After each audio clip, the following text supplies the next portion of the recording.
Good afternoon mga ka-YouTube. Magandang hapon po sa inyo lahat. Ngayon po nandito tayo sa Iloilo City. So guys, samahan nyo kami. Lilibutin natin yung mga borders natin dito. Isahan natin dito sa Mandurriao District.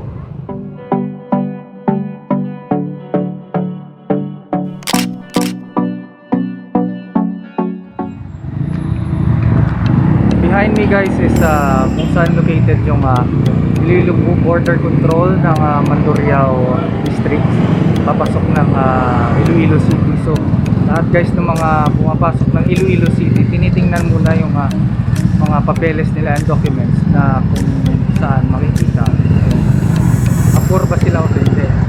So sa ngayon, in the meantime, kung lahat ng mga tao na galing ng Leon 3rd District at saka galing ng San Miguel, ng mga bayan na malalapit dito papasok ng Iloilo City, tinitingnan muna kung makakapasok pa sila.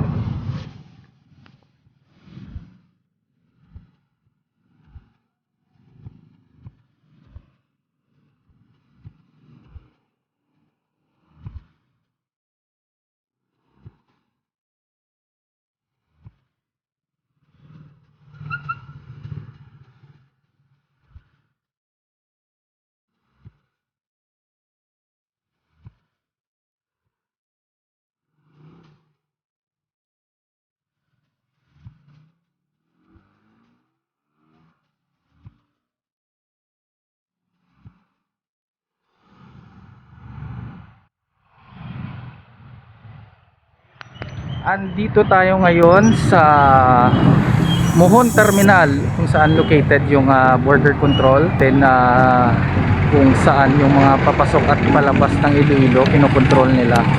So this is the area where na yung galing Antique at saka mga taga 1st District like San Joaquin, Miagao, Gimbal, Tubungan, Uton, and Tigbawan ang kinokontrol ng mga original IDF natin at saka mga persons na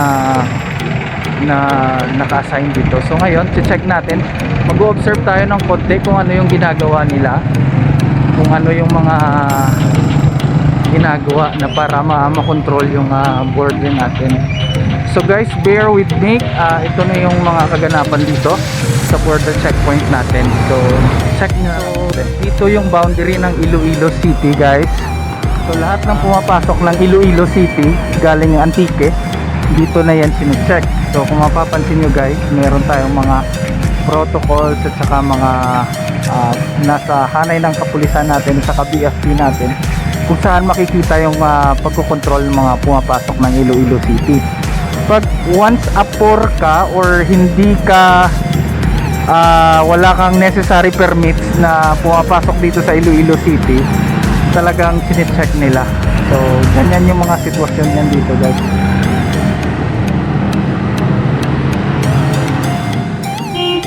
Konting spin lang tayo guys at saka ikot lang tayo after nyan na pwede na tayo.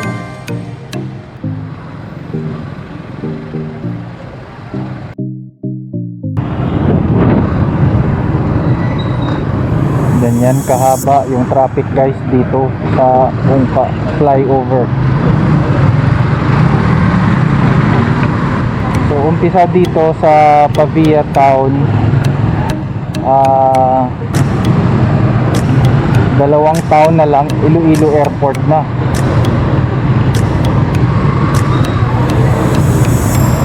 So yung tulay na to guys, ginawa to sa project ng Duterte administration sa build.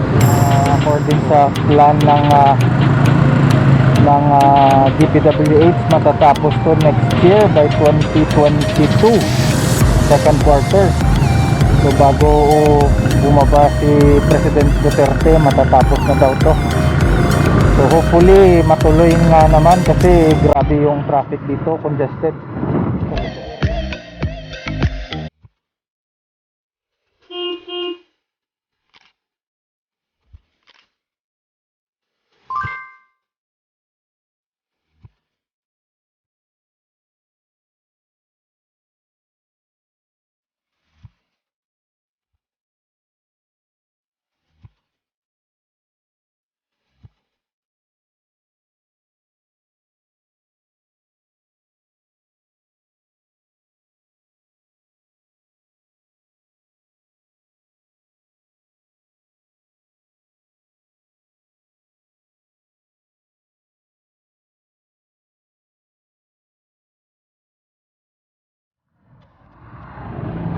Ito guys, ano lang to eh, shortcut na daanan.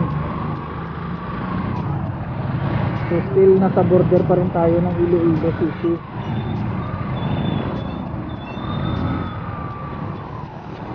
Sinicheck pa rin yan dito, yan. So border control yan.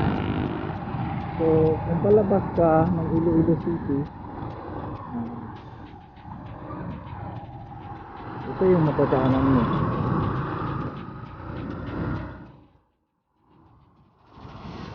Dito tayo ngayon sa Tagbak, Haro, Iloilo City sa border control. Kung mapapansin nyo, lahat ng mga pumapasok ng Iloilo City dito kinukontrol. Pag galing ka ng Rojas City, galing ka ng Kalibo, Aklan, and several parts of provinces of Iloilo, tinitingnan natin kung ano ba yung ginagawa ng mga officers natin at saka officials natin dito sa Iloilo City. So ngayon guys, samahan nyo ako na maobserbahan natin ngayon yung mga nangyayari dito sa Tagbak, Haro, Iloilo City.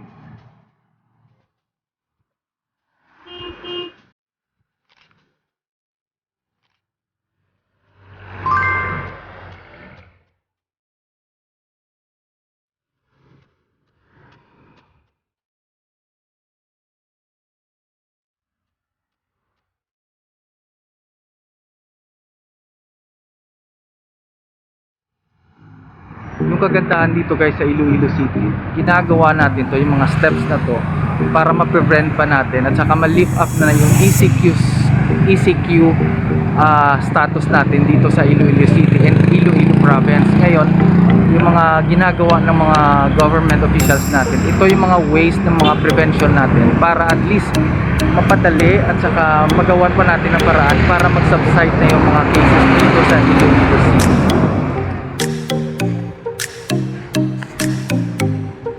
So ito na yung Metropolis border control checkpoint guys, kung saan kung manggagaling ka ng Dumangas Town, Leganes, and then Saraga, ito yung access way ng highway papuntang Iloilo City. So observe lang natin guys kung ano pa yung mga ginagawa dito sa border checkpoint natin.